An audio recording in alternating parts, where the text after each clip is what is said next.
हा बोला वहिनी. भाऊजी मला ना तुमच्याशी थोडं बोलायचंय. इथे अनर्थ झालाय. काय असं कसं शक्य आहे? अहो बोलली नाही मला ती प्रेग्नंट आहे म्हणून. आणि 9 दिवसापूर्वी तर भेटली ना मला. अहो वहिनी त्याचं बरंच काही आहे. मित्र कोणाचा आहे? माझी मैत्रीण धुतल्या तांदळासारखी स्वच्छ आहे हो. धुतल्या तांदळासारखा. सारे तांदूळ धुतले ना तरी तेही काळवंटात. मला सगळ्यात चांगल्या जागा माहिती आहेत वहिनी. भेटूया रिसॉर्टलाच भेटूया.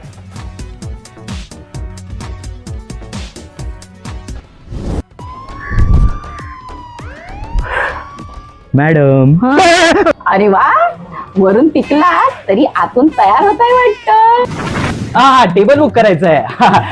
कुठला बुक करायचंय? ते कोपऱ्यातलं. कोपऱ्यातला. चला. अच्छा म्हणजे तुमचा कोपरा हा आहे का? तेव्हाच घासून गुळगुळीत झालाय. तुम्हाला सरप्राईज